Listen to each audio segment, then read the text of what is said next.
Good morning, everyone. One more question from the NCERT book, and the question is the following situation possible? If so, determine their present ages. The sum of the ages of the two friends is 20 years, and 4 years ago, the product of their ages was 48. सबसे पहले उन्होंने इन question में हमें कहा है कि इस type का क्वेश्चन पॉसिबल है या नहीं. तो सबसे पहले हमें जो अकॉर्डिंग टू क्वेश्चन जो इक्वेशंस दी है हम उसे बनाएंगे.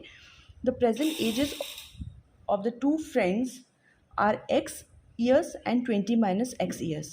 अगर फर्स्ट वन दोनों का sum the sum of the ages of the two friends is 20 years है.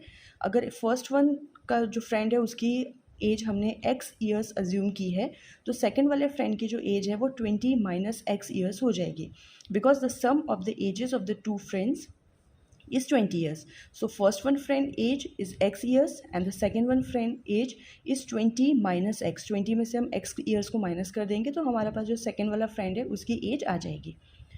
One more equation, one more condition they have given that 4 years ago there edges, मतलब 4 साल पहले उनकी एजेस क्या थी.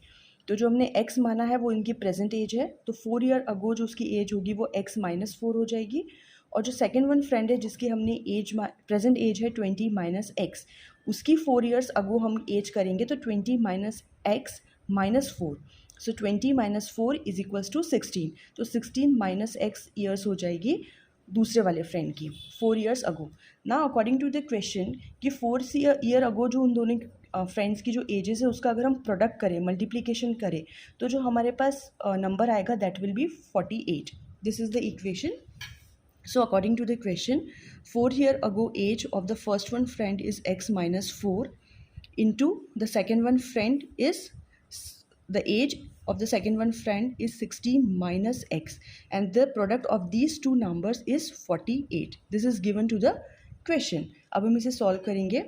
इनका मल्टीप्लिकेशन करने के बाद हमारे पास जो इक्वेशन बनेगी that will be 16x minus X square minus यहाँ पर इसका हम मल्टीप्लिकेशन करेंगे 4 into 16 that will be 64 and यहाँ पर minus minus plus 4x is equals to 48. जब हम इसे पूरा सॉल्व करेंगे तो हमारी जो क्वाड्रेटिक इक्वेशन आएगी that will B x square minus 20x plus 112, क्योंकि ये जो माइनस 64 है और यहाँ पे प्लस 48 है, इन दोनों को हम सॉल्व करेंगे ये इक्वेशन उधर चली जाएगी that both will be positive. So 112 is equals to 0. This is our required quadratic equation. अब हमें यहाँ पे रूट निकालने के लिए सबसे पहले इसका डिस्क्रिमिनेंट फाउंड आउट करना पड़ेगा. So I have already told you that discriminant capital D is equals to B square minus 4ac. Here a is equals to 1, b is equals to यहाँ पर जो है वो है minus 20, the value of b and the value of c is 112. This is the value of a, b and c. यहाँ पे discriminant में हम इसकी वैल्यू रखेंगे b square. b square means minus 20 whole square minus 4 into 1 into 112. So minus 20 square that will be 400 minus 4 into 1 into 112 that is 448. तो यहाँ पे हमारा जो डिस्क्रिमिनेंट है इसकी वैल्यू माइनस 48 आ जाएगी that will be less than 0. So this equation has no real value. यहाँ पे x की कोई भी रियल वैल्यू एग्जिस्ट नहीं करेगी because the discriminant value is less than 0. So no real values of x exists. So this type of equation is not possible. The given situation is not possible. इस type का जो question है वो जो इसकी equation जो given the है that is not possible, ये नहीं क्वेश्चन हो सकता.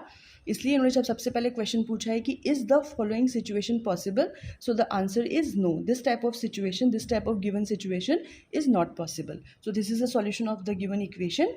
Thank you.